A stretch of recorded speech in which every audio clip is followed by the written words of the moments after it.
ऐसी तस्वीरों में कई अंतर होते हैं। जहाँ कानून का कोई खौफ ना हो, वहाँ पर ये जराइम जो है वो हमेशा बढ़ जाते हैं। ये दो चीज़ें अगर आपके अंदर हैं तो आप इस क्राइटेरिया में आते हैं कि आपको अल्जाइमर्स डिजीज़ है। एक सिस्टमैटिक तरीके से टेक्नोलॉजी के थ्रू उस गुर्बत को इराडिकेट किया जा सकता है, ख़त्म किया जा सकता है। मैंने जीसी में नहीं पढ़ा, ये मेरा ख्वाब था। एक पार्टी जो है वो मुखालफत कर रही है सरफराज की टीम में आने पर।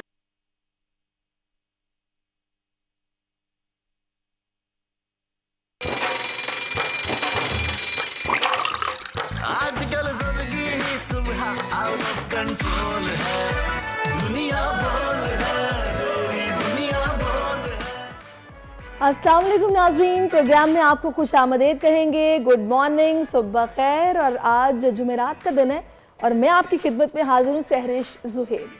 अस्सलाम वालेकुम नाज़रीन, मैं हूं फ़हीम खान। और जुमेरात बड़ी मुराद वाली बात होती है, कल जुमा भी आ जाएगा इंशाल्लाह। आज बहुत सारे लोग हमने देखा है कि अच्छे अच्छे काम कर रहे होते हैं, तो अच्छे अच्छे कामों के साथ सहरिश मेरे ख्याल में कुछ ऐसी अच्छी बातें हैं जो हमारी कोशिश होती है कि प्रोग्राम के शुरू में हम करें, जिसे हम कोट ऑफ द डे कहते हैं, जिससे हो सकता है कि आपका दिन अच्छा गुजरे। लेकिन ये हमारी कोशिश है, अमल आपने इस पर करना है। तो आज की अच्छी बात है, वो शख्स कामयाब नहीं हो पाता जिसमें नाकामी का खौफ कामयाबी की चाहत से ज़्यादा हो।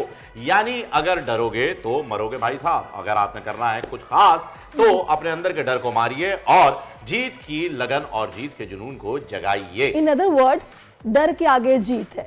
हाँ, लेकिन ये ब्रांड हो गया, आई एम सॉरी। नहीं, लेकिन फिर भी डर के आगे जीत तो है ना, बात तो ठीक है ना। कॉपीराइट ना लग जाए ना। क्यों लगेगा, हम कौन सा ब्रांड का नाम ले रहे हैं। बड़ी खबर शामिल करते हैं। अमीर अफराद पर मजीद टैक्स लगाकर गरीब को रिलीफ देना चाहिए। निगरां वज़ीर-ए-आज़म अनवारुल हक काकड़ की IMF चीफ से मुलाकात के बाद इजहार ख्याल। दौरे अमरीका के दौरान अहम मुलाकातें जारी। जनरल असम्बली से खिताब कल तय। और सिंध में कच्चे के डाकू, कराची में पक्के के डाकू बेलगाम। नए आदाद-ओ-शुमार ने सबको चौंका कर रख दिया। राजनी के दौरान हर 64 घंटे में एक शख्स के कत्ल का इंकशाफ। गली मोहल्लों की लूटमार पिछले 8 माह में 100 जाने ले जा चुकी है। पानी सबसे ऊपर जा चुका। हुकूमत को कच्चे के साथ पक्के वाले डाकुओं को भी मुस्तकिल बंदोबस्त के बारे में सोचना होगा। इंतजार की घड़ियां खत्म होने को, कौमी टीम के वर्ल्ड कप स्क्वाड का ऐलान। आज मुतवक्के शायकीन सरफराज अहमद और अबरार अहमद की टीम में शमूलियत के लिए पुरुमीद। हसन अली की भी स्क्वाड में एंट्री की खबरें जेरे गर्दिश। और आलमी मुकाबला हुस्न में पाकिस्तान की नुमाइंदगी का मामला मुतनाज़ हो गया। वज़ारत ख़ारजा का किसी भी ऐसे मुकाबले से इजहार ला ताल्लुकी। मुत्तहिदा अरब इमारात से भी मामले का नोटिस लेने के लिए मुतालबा। फैशन मॉडल एरिना रॉबिन ने नवंबर में मिस यूनिवर्स मुकाबले में पाकिस्तान की नुमाइंदगी का ऐलान कर रखा है। तो जनाब, ये हैं वो तमाम बड़ी खबरें जिन पर हम डिटेल में बात करेंगे। वैसे भी वाकई ये जो मिस वर्ल्ड बनने जा रही थी, खुद को मिस यूनिवर्स इन्होंने खुद को प्रिपेयर किया होगा, तो इनके लिए तो काफ़ी मुश्किल खड़ी हो गई है कि मामला ये अजीब हो गया, मुतनाज़े बन गया। नहीं आओ देखते हैं अब इस पर क्या होता है, कोई ऑन करता है नहीं करता। इस हवाले से गवर्नमेंट ने क्लियरली स्ट्रेट अवे कह दिया जी कि कोई भी ऐसे उठ के नहीं जा सकता बगैर गवर्नमेंट के सलाह मशवरे के या उनकी रिप्रेजेंटेशन के बगैर। कोई भी पाकिस्तानी दुनिया भर में से उठ के ये थोड़ी क्लेम कर सकता है कि जी मैं पाकिस्तान के लिए जो है ये कॉन्टेस्ट लड़ना चाहता हूं। ये कुछ होती है रिजर्वेशन। खैर, टॉप ट्रेंड की जाने बढ़ते हैं जी। ICC वर्ल्ड कप की अगर हम बात करें तो ये ट्रेंड में शामिल हो चुका है।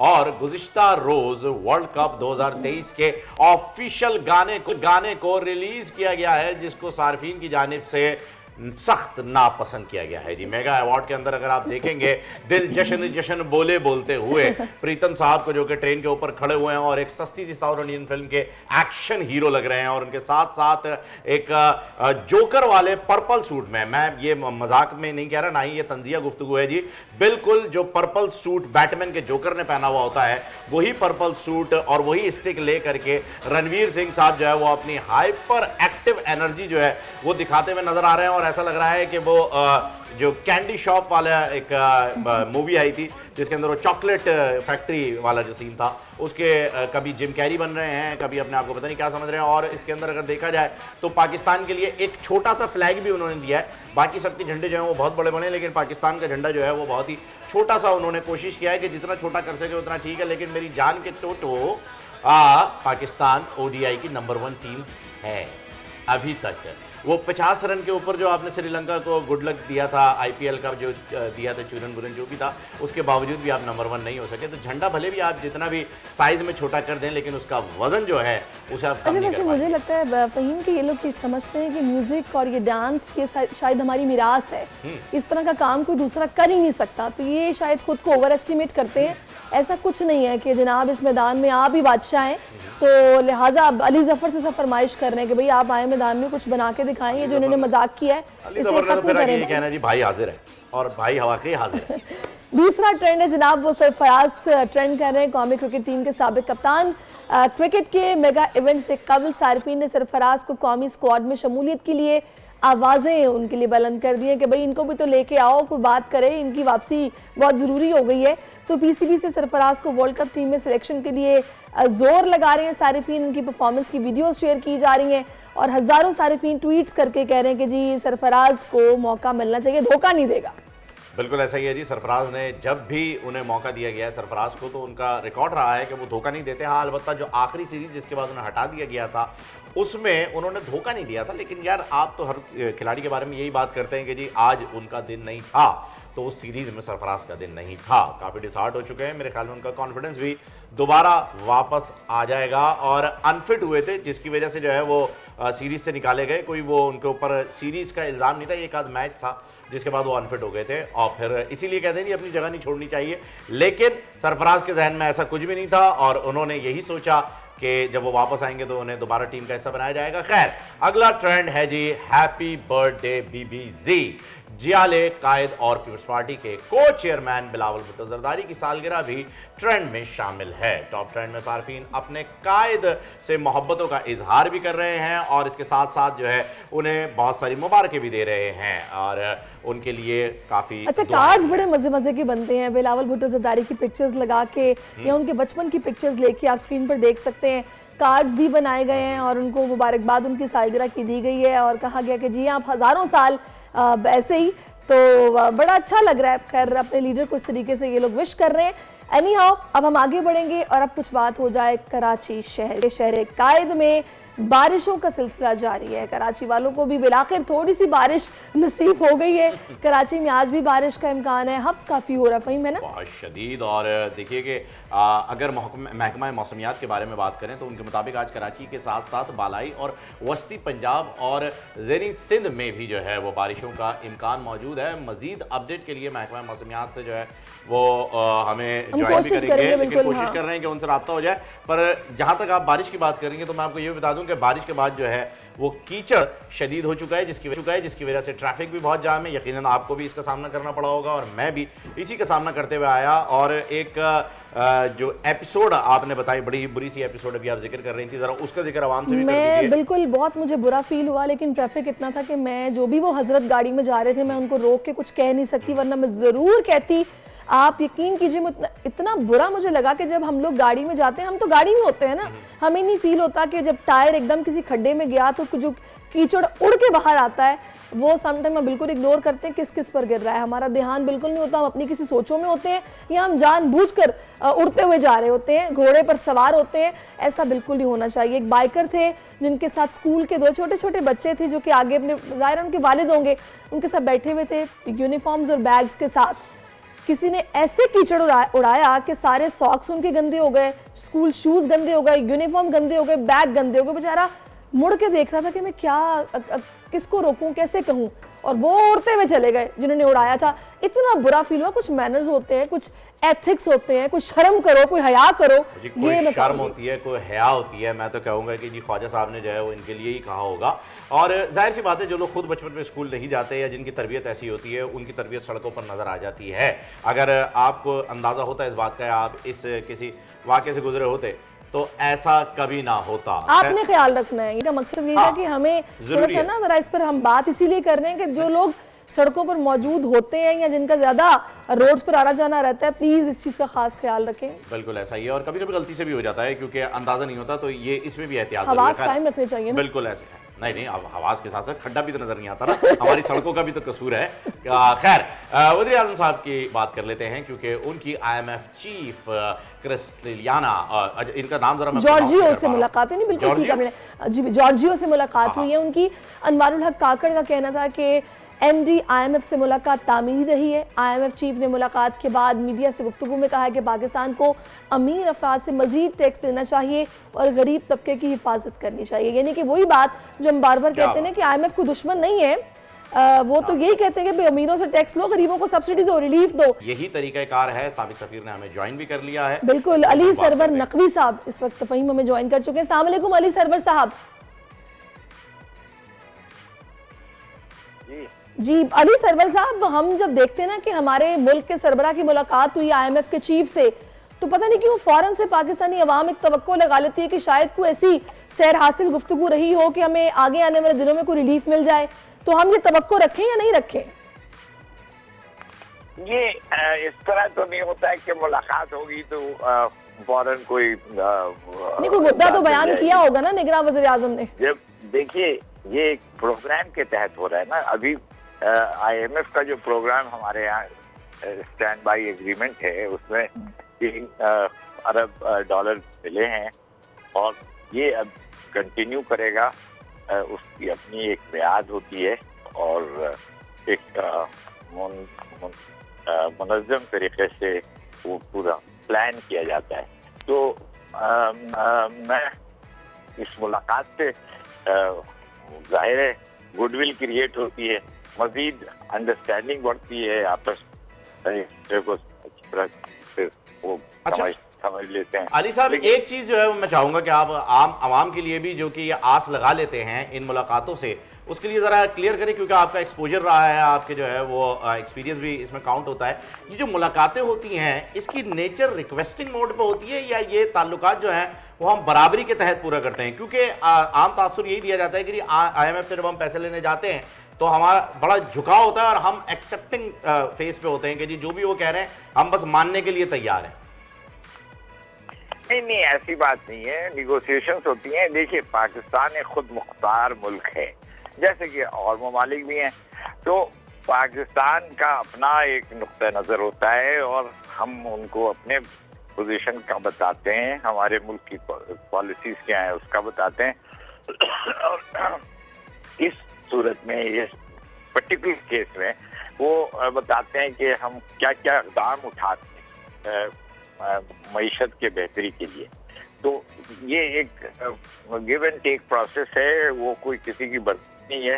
ये IMF की MD जो है वो तो एक अपॉइंटेड अहलकार है और वो उसकी कोई ऐसी खास दर्जा उसका कोई नहीं है, बस ये है कि वो इस वक्त उसी से हमें क्योंकि सर ये जो काकड़ साहब ने, हमारे निगरान वज़ीर आज़म है काकड़ साहब ने, इन्होंने पेट्रोल के लिए जो है वो आवाम को रिलीफ देने की बात की, कोशिश भी की, लेकिन IMF के प्रोग्राम की वजह से जो है वो उन्हें IMF के जरिए ही रुकवा दिया गया कि आप ये इकदाम नहीं उठा सकते। तो इससे एक ये तासुर बना कि जैसे हम अंडर प्रेशर हैं IMF के, लेकिन ऐसा नहीं है। हमारा एक प्रोग्राम है जिसका भी आपने जिक्र भी किया, जिसकी वजह से ये हो रहा है। तो हम इस प्रोग्राम में जो आए हैं विलिंगफुल आए हैं, विलिंगली आए हैं, अपनी मदद के लिए आए हैं, और इस प्रोग्राम के मस्बत और मनफी असरात क्या क्या हो सकते हैं आपके नजदीक? मस्बत तो ये है कि हमें वो मिल रही है एड और इस वक्त स्टैंड बाई अरेंजमेंट हमें चाहिए क्योंकि हमारे बैलेंस ऑफ पेमेंट जो एक तवाज़ुन होता है जिसे डिफॉल्ट का खतरा कहा जाता है उससे बच गए, उसमें काफी कमी है हमारी तरफ से। तो ये तो मुस्बत है कि IMF से इन मामलों में मदद मिलेगी। सही। जो मनफी है वो ये है कि आपको IMF की कंडीशंस माननी पड़ती हैं। बिल्कुल अली सरवर साहब, अब बिल्कुल आपने बजा फरमाया कि प्रोग्राम हमारा अपनी जगह पर होता है और ऐसी मुलाकातें गुडविल जेस्चर्स होते हैं जिसमें हम बिल्कुल तबादला ख्याल करते हैं कि होना क्या चाहिए। अच्छा, कल का दिन बड़ा अहम है। कल हमारे जो निगरान वज़ीर आज़म हैं वो अक़वाम मुत्तहिदा से खिताब करने भी जा रहे हैं इजलास से। तो आपके ख्याल में इस ख़ास मौके पर, इस ख़ास इवेंट की सिग्निफिकेंस को देखते हुए हमें क्या बात करनी चाहिए जो मौजूदा हालात हैं इस तनाजुर में? ये ऐसी तकरीरों का, क्योंकि ये सालाना एक्सरसाइज है, हर साल होती है, तो ऐसी तकरीरों में कई अंसर होते हैं। एक सियासी, जैसे कि रूस और यूक्रेन की जंग है, और बाकी तनाज़े का जिक्र, दूसरे इक़्तिसादी, और तीसरे जो ग्लोबल इश्यूज हैं जैसे कि क्लाइमेट चेंज, मौसम की तब्दीली, और जो इस वक्त नए मेजर्स आर्टिफिशियल इंटेलिजेंस। स्पेशली हमें भारत की बात नहीं इस मौके पर करनी चाहिए, क्योंकि वो तो परमानेंट रुकन भी बनना चाहता है ना। तो ये जो भी कनाडा और भारत के मामला चल रहे, डू यू थिंक सो कि हमें वो हाईलाइट करने चाहिए इस मौके पर?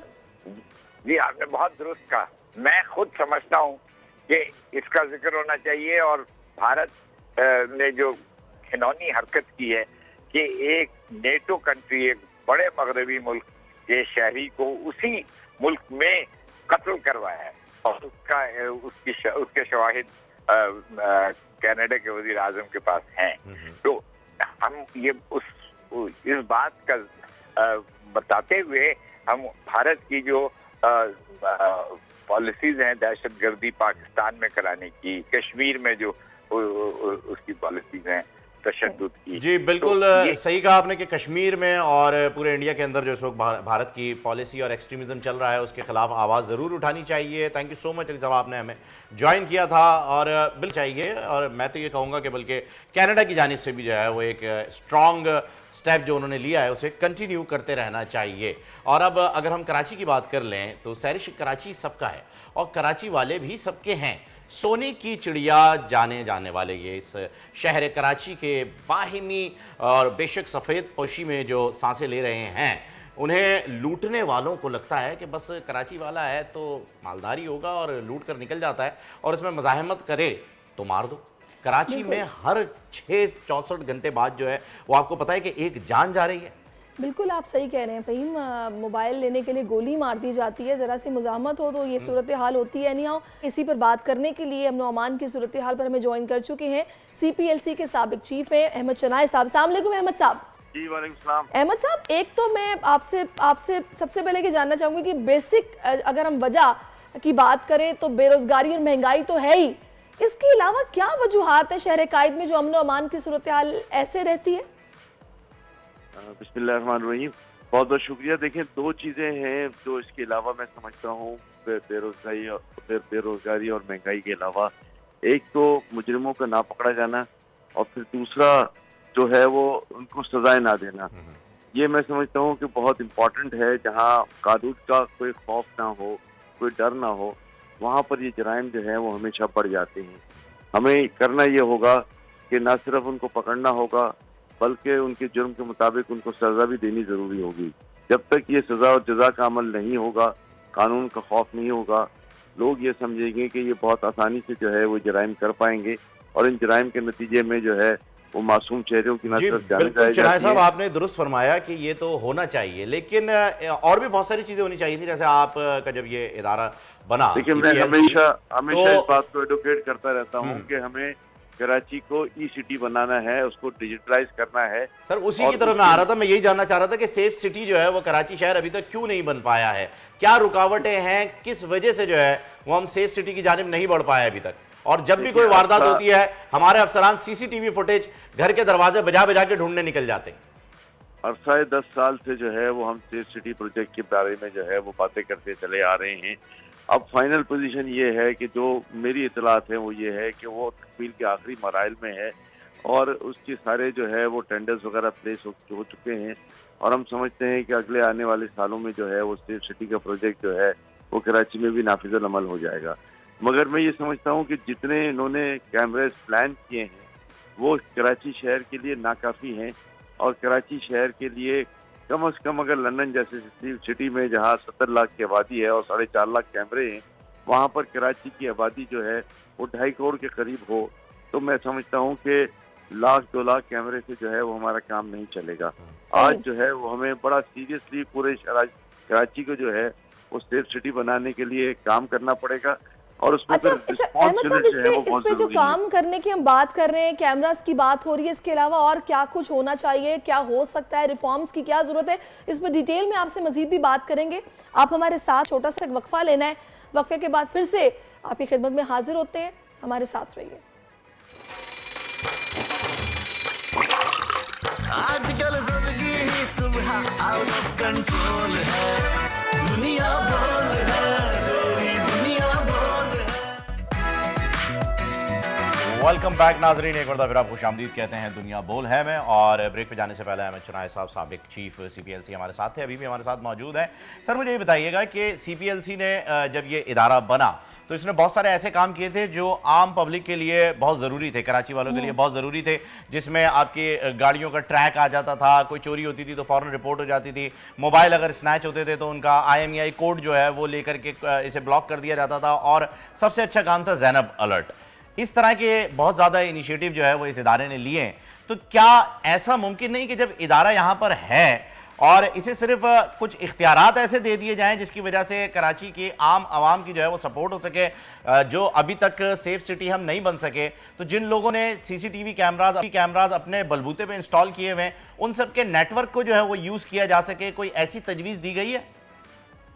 ये हमेशा यही होता है, और ये जो है वो कई दफ़ा इस बात का प्लान किया गया है कि जितने भी CCTV कैमरा लगे हुए हैं उनका एक्सेस वो दे दिया जाए, तो एक रिपोर्ट के जरिए जो है वो ऑब्जर्व भी किया जाए। लेकिन बात यह है कि जब काबिल अमल होगी, जब हमारे पास रिस्पॉन्स यूनिट्स होंगे, अनफॉर्चुनेटली रिस्पॉन्स यूनिट्स अवेलेबल नहीं होते, हम कैमरे में तो उसकी फुटेज जरूर ले लेते, लेकिन क्राइम होते हुए रिस्पॉन्स यूनिट को ना सिर्फ ना अलर्ट कर सकते, रिस्पॉन्स यूनिट वहां पहुंच सकता है, और जब रिस्पॉन्स यूनिट वहां नहीं पहुंचता तो फिर इसके बाद मुल्ज़िमान तक पहुंचने में बड़ी मुश्किलात होती हैं, उनकी आइडेंटिफिकेशन में मुश्किलात होती है, और फिर मुल्ज़िमान जो है और रुपोश भी हो जाते हैं अगर आइडेंटिटी हो भी जाती है। होना ये चाहिए कि जो जुर्म कर रहा है उसको ये खौफ हो कि उसको कैमरे के जरिए वॉच किया जा रहा है और किसी भी लम्हे जो है वो उसको पकड़ लिया जाएगा और वो जो है वो सलाखों के पीछे चला जाएगा। जब तक ये खौफ मुल्ज़िमान को नहीं होगा, ये क्राइम जो है वो बदतरीज बढ़ता जाएगा। अहमद साहब, यहाँ पर मुझे ये बताइएगा कि देखिए हम देखते हैं कि जब माज़रत चाहती हूँ, जब हालात यहाँ पर कुछ बिगड़ते हैं, यहाँ पे जब ये वारदातों में इजाफा होता है तो हम रेंजर्स को देखते हैं, वो भी एक्शन में आ जाते हैं। जाहिर है हमारी फौज भी पेश है, जहाँ कहीं मुश्किल होती है उनकी खिदमात हमारे लिए हाजिर होती हैं। पुलिस के महकमे में उनकी हिफाजत करना जानो माल की तो पुलिस का काम है, सबसे पहले तो इमीडिएटली पुलिस ही पहुँचती है, पुलिस ही देखती है। क्या इस महकमे में रिफॉर्म्स की ज़रूरत है? क्या वजह है कि फिर हमें उन्हीं से मदद लेनी पड़ती है, हम अपने तो ये काम नहीं कर सकते? देखिए बात यह है कि वो एक रेंजर्स हमेशा कराची में एक सपोर्टिव फोर्स की हैसियत में रही है, आज नहीं 1990 से, और ये 30-35 साल हो गए कराची में रेंजर्स का क़याम यहाँ पर नागज़ीर हो गया है। और रेंजर्स मुख्तलिफ मौक़ों पर और मुख्तलिफ जो कराची में हादसे होते हैं उन पे जो है उनको काबू करने के लिए उन पर रिएक्शन फोर्स की हैसियत में, और फिर दूसरा जो सिक्योरिटी फोर्सेस की एड के लिए मुख्तलिफ अहम तनसीबात की हिफाजत के लिए हर वक्त मौजूद होती है। मैं समझता हूँ कि हमें जो है वो रेंजर्स को एक परमानेंट ड्यू रोल भी कराची में देने की ज़रूरत है। हमेशा हम इख्तियार की तोसी करना चाहते हैं, लेकिन ये इख्तियार एक परमानेंट हो जाए ताकि रेंजर्स का एक काबिल अमल लॉन्ग टर्म सिक्योरिटी प्लानिंग में हिस्सा बन जाए, और यही एक काबिल अमल रास्ता है। जाहिर है जब हम इख्तियारात देने की बात करेंगे, देने की बात करेंगे, तो फिर प्रोसिक्यूशन में भी जो है वो रेंजर्स का एक रोल आएगा। ये रोल जो है वो जब तक रेंजर्स के पास नहीं आएगा, मैं समझता हूँ कि हम हमेशा पुलिस पर रिलाई करते रहेंगे, और पुलिस की एक कैपेबिलिटी है वो हमेशा एक सवालिया निशान के तौर पर सामने आता है। यहाँ पर प्रोसिक्यूशन और इसके बाद फिर मुल्ज़िमान को कैमरे गिरफ्तार तक पहुँचाना एक लंबा अमल है, और इस अमल में जो है वो एक एक्सपर्टीज की भी जरूरत होती है और एक कमिटमेंट और डिवोशन की भी जरूरत होती है। यहाँ दोनों चीजों को सिंक्रोनाइज करके जो है वो आगे बढ़ने की जरूरत है, वरना ये कराची में जराइम, फिर उनकी सजा ना होना, और फिर जो है वो मुजरिमान को दोबारा जमानत बाहर आना, और फिर यही करना। सही, ये सारे फैक्टर्स हैं जो कि इन्वॉल्व हैं, और बिल्कुल आप सही कह रहे हैं कि ये इख्तियारात मिलेंगे तो चीज़ें बेहतर होंगी। बहुत शुक्रिया अहमद चुनाई साहब, आपने अपना कीमती वक्त और राय से हमें आगाह किया। बिल्कुल ऐसा ही है, और अल्लाह करे कि जो है वो ये जल्द से जल्द सेफ सिटी बन जाए कराची और फिर इसमें काम भी शुरू हो जाए। खैर आगे बढ़ते हैं सारिश, अभी हमने बात कर ली है सज़ा और जज़ा की, बात कर लेते हैं कुछ सेहत और तंदुरुस्ती की। आज दुनिया भर में अल्जाइमर डे मनाया जा रहा है। अल्जाइमर ऐसा मर्ज है जिसका अभी तक इलाज मुमकिन कंप्लीटली इलाज जो है वो दरियाफ्त नहीं किया जा सका है। ये आहिस्ता आहिस्ता मरीज़ को मौत के मुंह की जानिब धकेल देता है।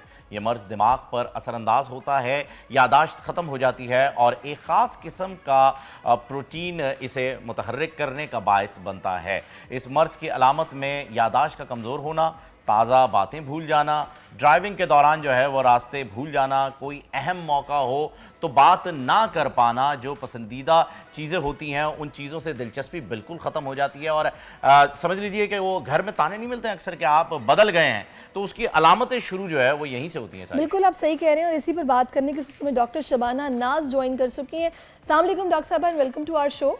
बहुत शुक्रिया आपने अपना वक्त हमें दिया। मुझे ये बताइएगा डॉक्टर साहबा, बहुत सारे लोग हैं जो कि इनिशियली बिल्कुल अवेयर नहीं होते, वो उनको पता ही नहीं होता कि उनके साथ क्या चल रहा है और हम लोग इसको बहुत केयरलेसनेस का मुजाहरा भी करते हैं, इतना सीरियस नहीं लेते। इसके सिम्टम्स जब स्टार्ट होते हैं तो क्या अलामात होती हैं जो हमें फील होती हैं और लोगों का रवैया आप किस तरह का देखती हैं इस पर? बिस्मिल्लाहिर्रहमानिर्रहीम। देखें, सबसे इम्पॉर्टेंट चीज़ तो ये है कि लोगों को आपने जैसे कहा पता नहीं चलता। अमूमन यही होता है, जैसे ओल्ड एज होती है, हर इंसान ये सोचता है शायद उम्र के साथ ये भूलने की बीमारी है। उसी चीज़ की अवेयरनेस के लिए 21 सितंबर जो है 1994 से ये डे मनाया गया, ताकि लोगों की फैमिलीज़ को ये अवेयरनेस हो सके कि अगर आपके पेशेंट में ये 3-4 चीज़ें आ रही हैं, शुरू हो गई हैं कि आप एकदम से थोड़ी थोड़ी, क्योंकि ये जो है डीजेनरेटिव ब्रेन डिजीज़ है ना, कि इसमें ब्रेन के सेल्स आहिस्ता आहिस्ता जो है वो डीजेनरेट होते हैं और ब्रेन के सेल्स का ये एक दफ़ा डैमेज हो जाए तो उनको रीजनरेट होना ज़रा मुश्किल होता है। तो जैसे ही अगर इरिवर्सिबल डिज़ीज़ है, आपने जो बीमारी हो गई उसको आप वापस लाना बहुत मुश्किल होता है, बल्कि जो अब मज़ीद आगे है हम उसको प्रिवेंट कर सकते हैं बाकायदा बाकी change in life style, nutrition से, फिर उसके फार्मास्यूटिकल मैनेजमेंट है, डिफरेंट टाइप की थेरेपीज़ हैं, उनसे हम जो है वो मज़ीद डिटोरिएट होने से इसको रोक सकते हैं। डॉक्टर साहब, मेरा एक सवाल यहाँ पर जो है वो आप ऐड ऑन कर लीजिएगा। मुझे ये बताइए कि अल्जाइमर और शॉर्ट टर्म मेमोरी लॉस में क्या फ़र्क है, क्योंकि दोनों जो हैं वो आपके ब्रेन डिजीज़ हैं और दोनों में जो है वो मेमोरी जो है वो मेजर कैरेक्टर जो है वो प्ले कर रही है, तो इसे डिफरेंशिएट कैसे करेंगे? दूसरा, मुझे एज ब्रैकेट्स भी बता दीजिएगा कि अल्जाइमर इतनी उम्र के बाद होता है और शॉर्ट टर्म मेमोरी जो है वो आपको कभी भी जो है वो इनिशिएट हो। देखिए, शॉर्ट टर्म मेमोरी लॉस ये कई बीमारियों में होता है, ये कोई न्यूरोलॉजिकल डिसऑर्डर नहीं है, ये एक सिम्टम है। जैसे ये डिमेंशिया में भी होती है, ये अल्जाइमर्स में भी होती है। एक्चुअली जितनी भी ये जो मेंटल डिजीज़ हैं इसका एक क्राइटेरिया है DSM-5, उसके हिसाब से हर बीमारी में अगर 2 साइन सिम्टम्स हैं, जैसे इसमें भी अगर आपके अंदर लॉस ऑफ मेमोरी है और उसके बाद लर्निंग स्किल्स आपकी ख़त्म हो रही हैं, ये 2 चीज़ें अगर आपके अंदर हैं तो आप इस क्राइटेरिया में आते हैं कि आपको अल्जाइमर्स डिजीज़ है। और अल्जाइमर डिजीज़ की सबसे बड़ी सिम्टम जो होती है वो डिमेंशिया। डिमेंशिया का मतलब है आपको भूलने की बीमारी। तो इस तरह से शॉर्ट टर्म मेमोरी ये एक सिम्टम है डिफरेंट डिजीज़ की। लेकिन जैसे अब मैंने कहा, न्यूरोलॉजिकल डिसऑर्डर में अगर हम बात करते हैं तो आपका अल्जाइमर डिजीज़ आती है, अल्जाइमर डिजीज़ के साथ फिर डिमेंशिया आता है, फिर डिमेंशिया में भी आगे टाइप हैं वेस्कुलर, ये पूरा एक अम्ब्रेला है। डॉक्टर साहब, एक चीज़ जो कि मैं चाहूँगी, मेरा पर्सनल एक्सपीरियंस भी है, आप उस पर मुझे राय दीजिएगा। सम टाइम मैं अपने किसी अगर बहन भाई से अगर मैं अपनी बात करूँ तो मैं बात करूँगी तो उसको एक बचपन का इवेंट याद होगा कि ये हुआ था, इन्होंने ये कहा था, फिर ऐसे हुआ, मुझे कुछ याद नहीं होगा। जो चीज़ बहुत इंपॉर्टेंट मेरी नज़र में होगी ना कि हाँ एक इवेंट ऐसा हुआ था, बस वो मुझे बिल्कुल याद रहेगा। लेकिन इस तरह कुछ लोगों की याददाश्त इतनी ज़बरदस्त होती है कि वो आपको उस दिन होने वाली एक छोटी छोटी बात, हालांकि बचपन की क्यों ना हो, कि मैं वहाँ गया, मुझे किसी ने ये कह दिया, वो भी याद होता है। क्या ये नॉर्मल चीज़ है या फिर ये भी इससे कुछ लिंक्ड होता है? ये नॉर्मल है। देखिए, हमारा जो मोबाइल फ़ोन है वो इसी बेसिस पे बना है कि जब ब्रेन के डिफरेंट एरियाज़ होते हैं, अब आपकी जो पुरानी मेमोरी है ख़ास उस चैम्बर में चली जाती है। बिल्कुल इसी तरह फ़ोन में जैसे आपकी ज़्यादा चीज़ें हों, ज़्यादा ऑक्यूपाइड आपका ब्रेन हो जाता है तो आपको कॉन्सनट्रेट, आप उसको रिपीट नहीं करें तो कॉन्सनट्रेट जब नहीं करते तो वो चीज़ आपके दिमाग से निकल जाती है। लेकिन जब आप उसको रिपीट करते हैं तो उससे जो है वो आपको वो चीज़ दोबारा से आती है। ये एक नॉर्मल, मतलब जब आप ब्रेन में इतनी ज़्यादा चीज़ें घुसा लेते हैं तो उस वक्त उसको एक्सप्लेन करना जो है ज़रा मुश्किल होता है। एक सवाल आपने मुझसे पूछा था एज का। देखिए इसमें जो एज ग्रुप है ये मिडिल एज या आफ्टर 65 होता है, लेकिन सिर्फ 5% केसेस ऐसे होते हैं जिसमें यंगस्टर के अंदर भी जो है ये उसमें ये इसको कहते हैं यंग अल्जाइमर्स। वो उन लोगों को होता है जिनके ब्रेन में अर्ली कोई चेंजेस हो, जैसे डाउन सिंड्रोम्स के पेशेंट हैं। अदरवाइज़ एक बहुत इंपॉर्टेंट चीज़ जो आम हमने व्यूवर्स को बतानी है इस दिन के हिसाब से वो ये है कि आप लोगों में इसके जो कॉज हैं, मेन कॉजेज़ जो हैं इडियोपैथिक है, एक्चुअल कॉज नहीं पता, लेकिन कुछ ऐसे फैक्टर्स हैं जो इसको एग्रीवेट कर रहे होते हैं। उसमें सबसे इंपॉर्टेंट है स्मोकिंग। जो स्मोकिंग है वो हमारे ब्रेन के सेल्स को डैमेज कर रहा होता है। अल्कोहल जो लोग लेते हैं उनको अल्जाइमर डिजीज़ बहुत ज़्यादा होती है। इसके अलावा जिनका हेल्दी जो सेडेंट्री लाइफ स्टाइल है, हेल्दी लाइफ स्टाइल नहीं है, या फिर क्रॉनिक ब्लड प्रेशर है, अनकंट्रोल्ड शुगर है, या फिर ब्रेन इंजरीज़ या हेड इंजरीज़ होती हैं, ये सारी चीज़ें जो हैं वो ऐसी हैं। और फैमिली हिस्ट्री, अगर आपकी फैमिली हिस्ट्री में किसी को अल्जाइमर है, डिमेंशिया है, तो आप लोग इस वक्त हाई रिस्क पे हैं। और आपको चाहिए कि अगर आपके अंदर 3-4 चेंजेस आना शुरू होती हैं, आपकी याददाश्त एकदम से, क्योंकि ये एकदम नहीं होती ये बीमारी, ये जो है स्लोली और प्रोग्रेसिव है। जब ये प्रोग्रेसिव हो रही होती है सबसे पहले आपकी याददाश्त, मतलब आप चीज़ें रख के भूलना शुरू हो जाते हैं। आप अपने जैसे आपका चश्मा है वो रख के भूल गए, नमाज़ पढ़ी तो आधी नमाज आप भूल गए, ये स्टार्टिंग में होता है। उसके बाद फिर आप लोगों के नाम भूलना शुरू हो जाते हैं, फिर आप रिश्ते भूलना शुरू हो जाते हैं, फिर आप वॉशरूम जा रहे हैं, आपको वॉशरूम का रास्ता भूल गए। ये चीज़ें तो सॉरी आपको कट कर रहा हूँ, ये चीज़ें तो होती रहती हैं, ये सारी चीज़ें बीमारी होने के बाद की हैं। मैं ये जानना चाह रहा हूँ जो भी आपने बताया ना कि ये किस तरीके से ये ट्रिगर होता है, तो ये सारी चीज़ें जो आपने बताई हैं इसके अंदर मेन चीज़ जो ऐड ऑन हो रही है वो डोपामाइन है, जो आपको आर्टिफिशियली आप अगर अपना डोपामाइन क्रिएट करते हैं या केमिकल की मदद से करते हैं तो उसका ज़्यादा हो जाना इस चीज़ का नुकसानदेह है, या ये उस केमिकल को मैनेज नहीं कर पाता इसलिए अल्जाइमर की तरफ बढ़ते हैं? ज़रा इसे तो क्लियर कीजिए। जी देखें, डोपामाइन नहीं, एसिटाइलकोलिन न्यूरोट्रांसमीटर हैं। ये न्यूरोट्रांसमीटर्स हैं जो हमारी बॉडी में, न्यूरोट्रांसमीटर का मतलब ये होता है जो कि हमारे नर्व्स को सिग्नल्स को ट्रांसमिट करते हैं, न्यूरोट्रांसमीटर। इसी तरह से इसमें जो एसिटाइलकोलिन है उसके अंदर जो है उसका ब्रेक डाउन, क्योंकि जब नर्व सेल्स जो है वो आपके डैमेज होना शुरू हो जाते हैं, उसमें ऐसा होता है कि प्लाक, जैसे दांतों पे प्लाक लगते हैं, इसी तरह प्रोटीन के प्लाक्स जो हैं वो ब्रेन के सेल्स में जमा होना शुरू होते हैं और वो ब्रेन के सेल्स को डैमेज करते हैं। जब वो सेल्स डैमेज होना शुरू होते हैं तो वो सबसे ज़्यादा जो है एसिटाइलकोलिन, जो न्यूरोट्रांसमीटर एक केमिकल हमारे ब्रेन में होता है, उसको डैमेज करते हैं। और एसिटाइलकोलिन का फंक्शन क्या है? आपकी लर्निंग, मेमोरी, आपका अराउजल, अलर्टनेस, आपकी नींद, ये सारी चीज़ें जो है एसिटाइलकोलिन जो है वो मैनेज मेंटेन करता है। और बाकी के तीनों केमिकल जो हैं वो सिर्फ उसमें इवेंट्स के हिसाब से चलते हैं। जी देखें, उसमें हैप्पी हार्मोन्स कहलाते हैं जिनका आप जिक्र करें। उसमें डोपामीन भी आता है, एंडोर्फिन भी आता है, सेरोटोनिन भी आता है, ऑक्सीटोसिन भी आता है। तो ये डोपामीन जो है ये उन लोगों में ज़्यादा होता है जो नशा करते हैं। नशे में डोपामीन का लेवल, डोपामीन हमें खुशी देता है, ठीक है? आपने उन्हीं को बताया कि ये बड़ी अहम चीज़ें जो ट्रिगर करती हैं। जी हाँ बिल्कुल, लेकिन वो अलग चीज़ है। डोपामीन का जो आप कह रहे हैं वो जैसे जिन लोगों को खुशी हासिल करने के लिए डोपामीन जब रिलीज होता है तो उनको खुशी होती है, तो वो अपने डोपामीन का थ्रेशोल्ड इतना बढ़ा देते हैं कि पहले तो आपको थोड़ी सी एक सिगरेट पीने से खुशी हुई, लेकिन फिर उनका डोपामीन इतने पे रिलीज नहीं होता। फिर जब वो 5 सिगरेट्स पीते हैं तो उनका डोपामीन रिलीज होता है और उनको खुशी होती है।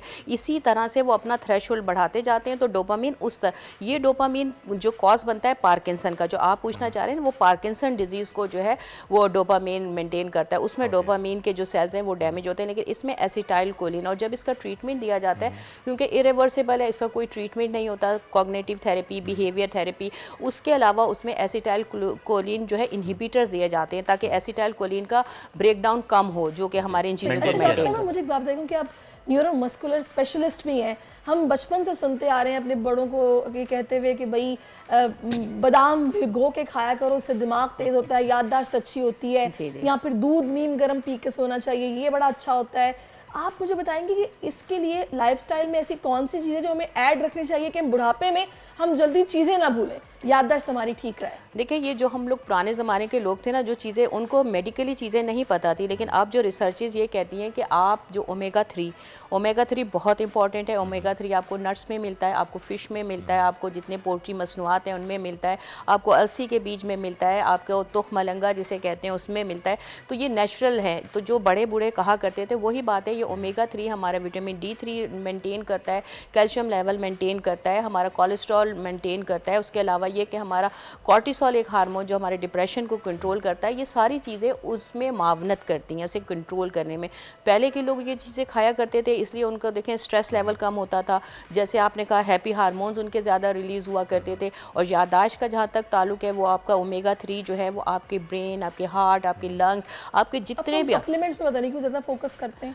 देखिए जो भी आर्टिफिशियल चीज़ है वो आपके नेचुरल का नीमो बदल नहीं हो सकती। अब हम लोग, मैंने आपको यहाँ पर आपको बताऊँ, बहुत सारे लोग आजकल ट्रेंड है विटामिन D3 का कि हमारा विटामिन D3 का, हमारे पास बहुत सारे पेशेंट्स आते हैं बड़ी तादाद में विटामिन D3 लिए जा रहे हैं। उन्हें पता भी नहीं है कि डेफिशिएंसी है भी डेफिशिएंसी है, या जब डेफिशिएंसी थी, जब डॉक्टर ने लिख दिया आपने खाना शुरू कर दिया, 3 महीने नहीं सालों खा रहे हैं। तो उसके बाद जब आपका विटामिन D3 लेवल इतना हाई हो गया, उसके बाद आपको anxiety, depression, muscle pain, headache, ये सारी चीज़ें शुरू हो गई।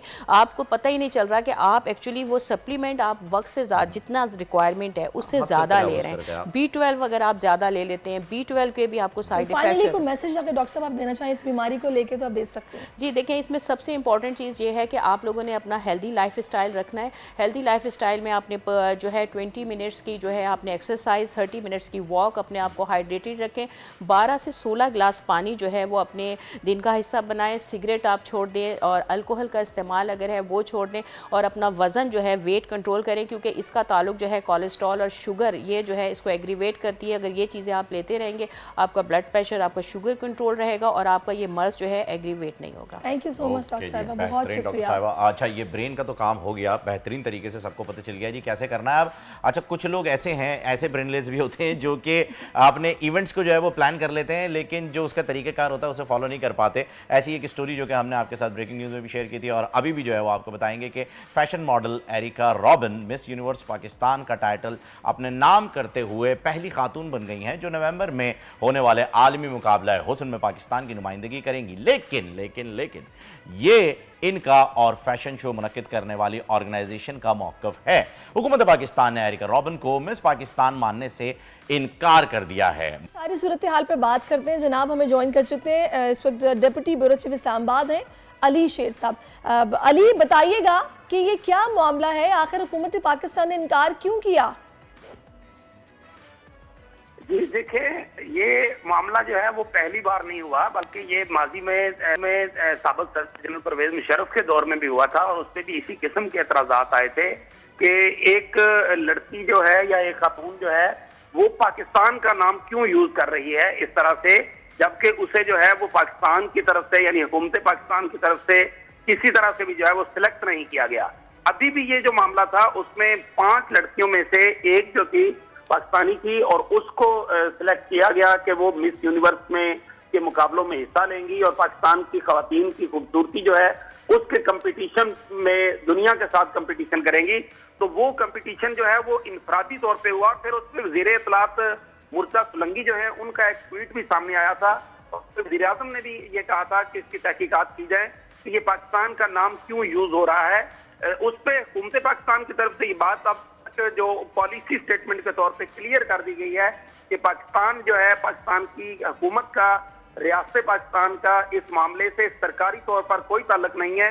जैसा और बहुत से मामला जो होते हैं, खेलें होती हैं, बहुत कुछ होता है, निजी तौर पे हो रहा होता है। ये मामला जो है ये इसी तरह निजी तौर पे है और इसको निजी तौर पर ही लिया जाना चाहिए, क्योंकि इस पे खासी तनकीद आ रही थी कि पाकिस्तान जो है उसको या पाकिस्तान की हुकूमत की तरफ से शायद ऐसा किया गया है, तो इसकी हुकूमती सतह पे भी और नहीं तो इसमें अली शेर यूए की हुकूमत से जो मुतालबा किया गया मामले का नोटिस लेने का, जरा उसका पस मंजर भी बताइएगा। जी ज़ाहिर है जो मुख्तलिफ अरे हैं यानी हुकूमतें हैं, वहाँ पे भी ये कोई जो कंपटीशन है ये कोई हुकूमत के लेवल पे नहीं हो रहा, ये निजी तौर पे हो रहा है और पहले भी होता रहते हैं। तो उस वाले से नोटिस की हद तक तो बात अपनी जगह, वो भी सिर्फ इस हद तक है कि पाकिस्तान का नाम क्यों यूज किया जा रहा है। तो अली साहब जरा ये भी क्लियर कर दीजिए कि अगर किसी पाकिस्तानी को इस तरह के किसी मुकाबले में पार्टिसिपेट करना हो तो फिर वो या तो अपनी कोई शनाख्त बदल के करें या पाकिस्तान का नाम ना लेके करें, बहैसियत एक इनफरादी तौर पे करें, या फिर इसका कोई तरीक़ेकार है, और तरीक़ेकार है या इनकी कोई यहाँ पर कोई यूनिट बनी हुई है, ये जो मिस यूनिवर्स कॉन्टेस्ट कराने वाले हैं इनका, या किसी भी तरीके का, तो आगे किस तरीके से ये किया जा सकता है, ज़रा ये भी क्लियर कर दें। देखें, असूल की बात तो ये है कि सही बात क्या है कि इस मामले पे कोई पॉलिसी है ही नहीं। अगर हुकूमत की कोई पॉलिसी नहीं है तो वो भी कोई दूसरा होगा, उसकी कुछ भी नीयत होगी वो उससे फायदा उठाएगा। और जिस तरह से वो पाकिस्तान को जो है पेश करना चाहते हैं दुनिया के सामने, वेस्टर्न की बहुत से ममालिक या NGOs या इस तरह के लोग, तो वो जब इस तरह की चीजें करेंगे तो वो ज़ाहिर पाकिस्तान के नाम पे तो करेंगे। लेकिन जब आपकी पॉलिसी ही नहीं होगी, जो कि हुकूमत पाकिस्तान को भी अब इंकशाफ हुआ, हालांकि ये मामला पहले परवेज मुशर्रफ के दौर में भी एक मसला उठाया जा चुका है, सेम इसी तरह का केस था।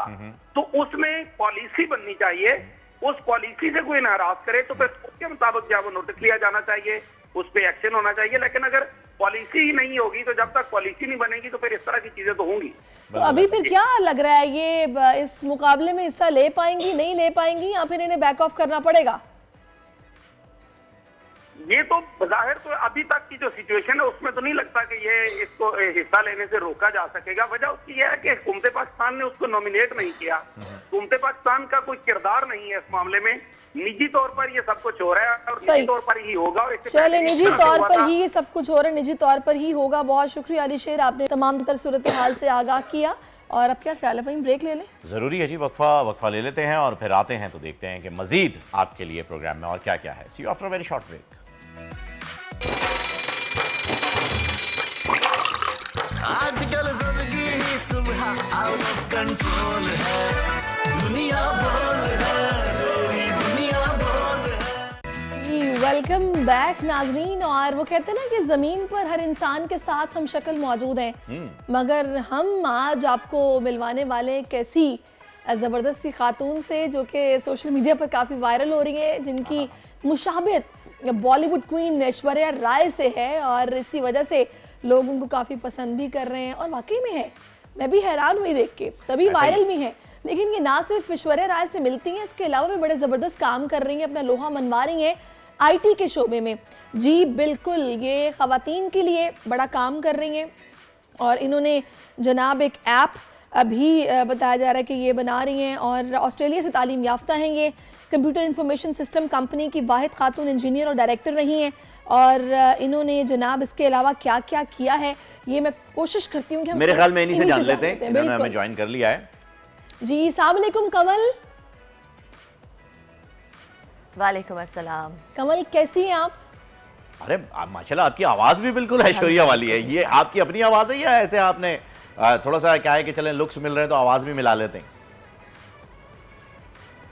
पता नहीं आवाज कैसे मिलाते हैं, आई डोंट नो। नहीं मुझे बताइए, आई एम अ मिमिक्री आर्टिस्ट। मेरी हमेशा से ऐसी अच्छा नहीं, मुझे भी वैसे आपकी आवाज़ ऐश्वर्या राय से कुछ मिलती हुई लग रही है। ऐसा ही है। और नो डाउट आपका फेस तो काफ़ी फेमिलियर है और वाकई एकदम कोई सोचेगा कि शायद ये ऐश्वर्या ही है।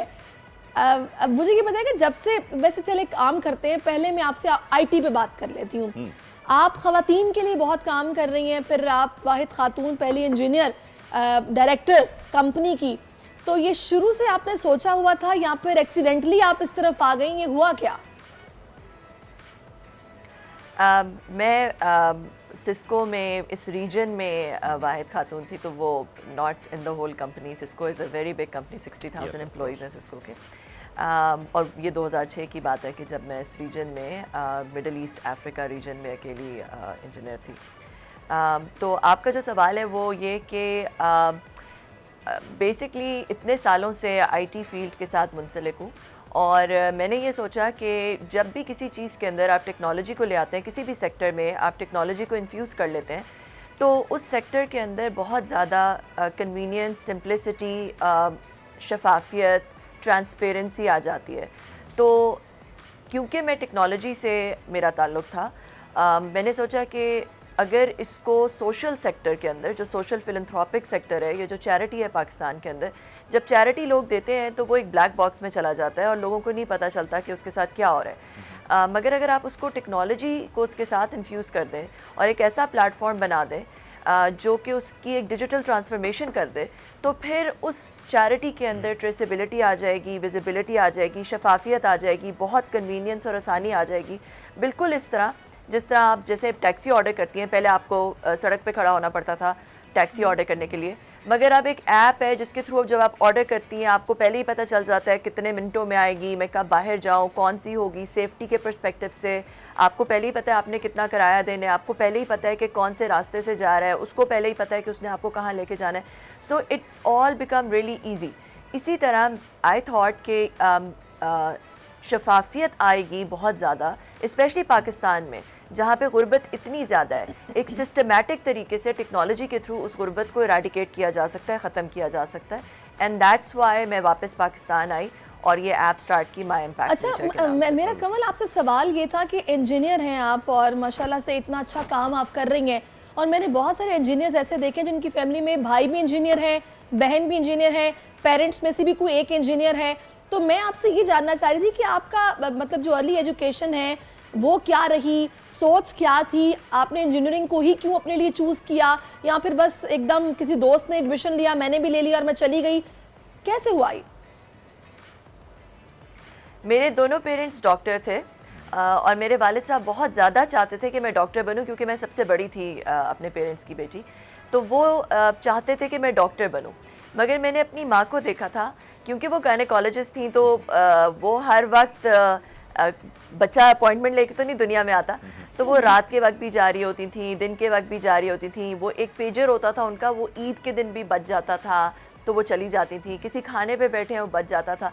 तो मुझे एक तरह से ना उससे वो हो गया कि ये तो बहुत ज़्यादा एक इनपुट है, और उसके मतलब फैमिली, मुझे ऐसा लगता था मैं अपनी अम्मी को मिस करती हूँ बहुत ज़्यादा। तो मैंने सोचा मैं डॉक्टर तो नहीं बनूंगी, उसके अगेंस्ट मैं एक काइंड ऑफ रिबेलियस सी हो गई। तो जिस दिन आगा खान का मुझे याद है टेस्ट था, एंट्री एग्ज़ाम था, तो मेरे अबू बड़े एक्साइटेड थे कि आज जो है वो आगा खान का एंट्री टेस्ट है।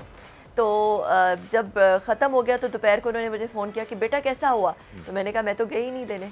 तो वो मुझे अभी तक याद है कि वो कमल, आपको नहीं लगता कि आपको डॉक्टर तो बहुत डिफरेंट टाइप के होते हैं, आपको अगर गायनी से प्रॉब्लम थी कार्डियोलॉजिस्ट बन जाती, कुछ और बन जाती। खैर ये आपके डॉक्टर के शोबे से ही जो है वो आपको नफरत हो गई, आपने बताया।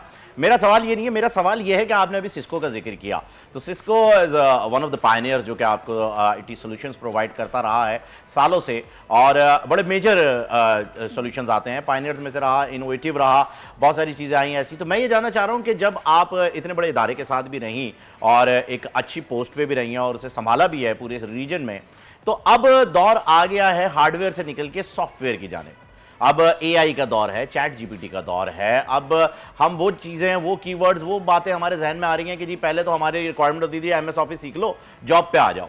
अब बहुत सारी चीज़ें बदल रही हैं, अब 5th जनरेशन की तरफ हम जा रहे हैं, जिसको 5th जनरेशन वॉर भी कहा जाता है। हम आईटी सेक्टर में इस वक्त, मुझे ये बताइए कि पाकिस्तान अपनी स्टैंडिंग कहाँ पर रखता है। दूसरा ये कि एआई और चैट जीपीटी की तरफ अगर हम बढ़ना चाहें तो क्या फ्यूचर देख रहे हैं हम? देखिए, आपकी ये बात बिल्कुल सही है कि एआई एक ऐसी रेवोल्यूशन है कि जब आपके पास पहले टेक्नोलॉजी आई थी, जब computer revolution, early computer revolution आई थी, उस वक्त जितने चेंजेस हुए थे, जो हमारी ज़िंदगी बिल्कुल बदल गई है, the way we work, live, play, learn, it has completely changed. तो उसी तरह एआई अभी जो है वो अगली रेवोल्यूशन है। ऐसी चेंजेस आएंगी कि इंसान की जो अभी शक्ल है और जिस तरह हम अभी काम करते हैं, ज़िंदगी गुजारते हैं, बिल्कुल बदल जाएगा। ठीक है, तो इसलिए मेरा ख्याल है कि ये पाकिस्तान के लिए एक बहुत बड़ी अपॉर्चुनिटी है। कुछ पाकिस्तान ने पिछली वेव्स मिस की हैं। अभी हमारे पास जो हमारी पॉपुलेशन है वो 69% 30 ईयर से कम के लोग हैं। डेमोग्राफिक्स और ऑन आवर साइड, तो हमारे पास इतनी यंग पॉपुलेशन है कि अगर हम उनको प्रॉपर्ली ट्रेन करें, प्रॉम्प्ट इंजीनियरिंग सिखाएं, उनको एआई की तरफ लेकर आएं, स्पेशली जनरेटिव एआई की तरफ लेकर आएं, तो ये पाकिस्तान के लिए बहुत बड़ी अपॉर्चुनिटी रखेंगे तो चीजें जो हैं वो बेहतर होंगी और हमें ही फायदा होगा।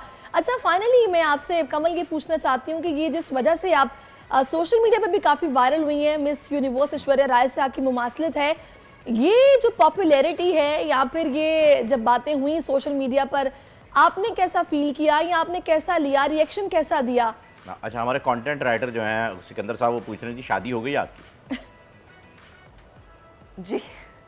जी बिल्कुल, मैं शादीशुदा हूँ और मेरे 2 बच्चे भी हैं माशाल्लाह। और जो आपका दूसरा सवाल है ऐश्वर्या राय के साथ, तो वो एकदम पहले लोग कहते थे और उसको मैं कोई इतना वो नहीं करती थी। मगर ये जो वीडियो वायरल हुई तो ये एकदम से ही एक काफ़ी ज़्यादा वायरल हो गई।